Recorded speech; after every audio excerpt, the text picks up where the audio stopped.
Hello YouTube, I'm Andrew Does Hair. You can find my work on Instagram at Andrew Does Hair.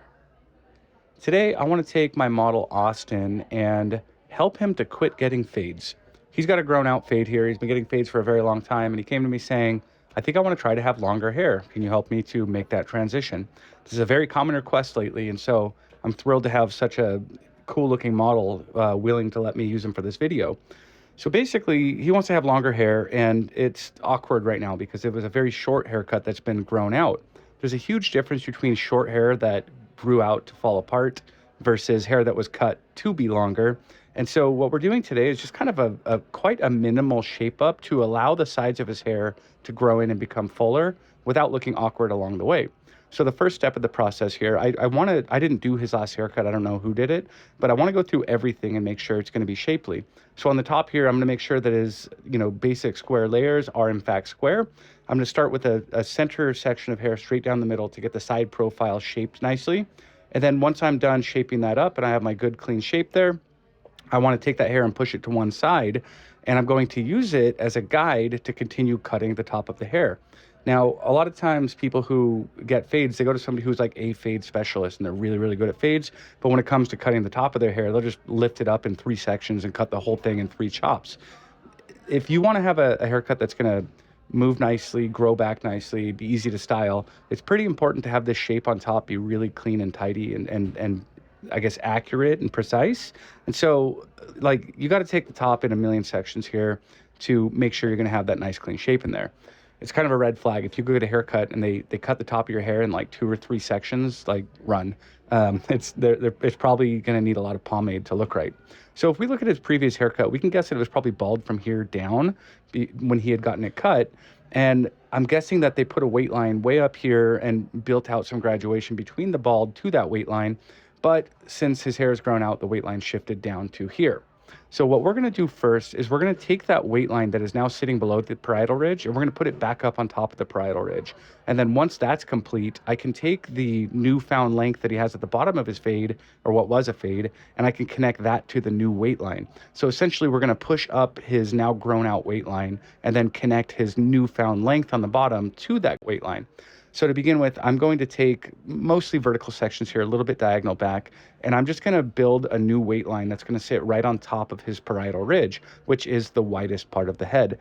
Now, I'm not deciding how high or low to make his fade, quote unquote, here. I'm just going off of his head shape. I'm making sure that top hair on my section here is going to fall to hit right above the widest part of the head. So it's going to emphasize the natural features there.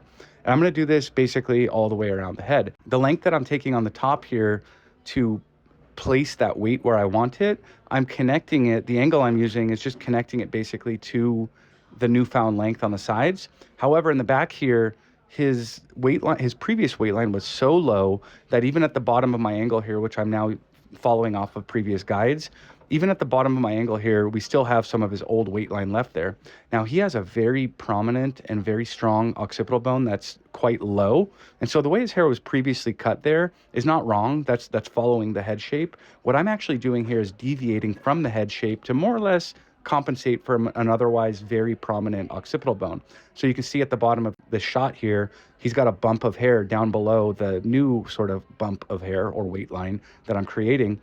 And that is technically in quote unquote the right place, but I'm going to move it up in just a minute here.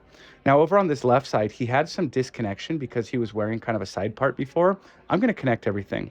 The reason being, if we connect it on this side, then the hair can't go the wrong way. There's no hair falling out of place if it all connects. And so by cutting it symmetrically in this way, he can part it still if he wants to, but he doesn't have to. When you connect everything, you get a really clean silhouette, and it's going to allow the hair to look good basically no matter how it lays over there. So to knock out that old weight line down below, I'm just going to use scissor over comb because the hair is so short that I can't really like hold it with my fingers and cut it. So to begin with, I'm knocking off big chunks here, and you can see now his prominent occipital bone was hiding under that hair. I'm taking that weight and visually just pushing it up, like trying to make it look like he has a higher occipital bone than he does. Not that his is wrong or abnormal or anything, but it is on the low side. And so it's advantageous in a case like this to take that weight and push it up a little bit higher than what the rule book, quote unquote, would tell you to do.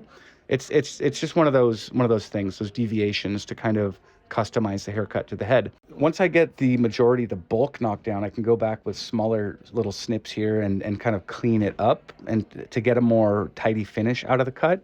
So he has a hair texture to where even at its slightly grown out length here, you can see through it in a lot of places. And not that he's like thinning or balding or anything, but he just has that kind of hair. It's going to have to be quite long on the sides before you can't see through it. And so I want to make sure that the consistency is pretty even. I was just going in and knocking down pieces to make sure it looked consistent. So now I want to comb things around and just check for any last minute like things maybe I missed or did crooked or whatever, especially around his cowlicks and things. I want to make sure that wherever the hair is pushed, it's going to blend. And you can see that he's got a very tidy silhouette now. We pushed that weight line up to where it naturally should sit. I'm going to blow dry his hair before I finish refining here.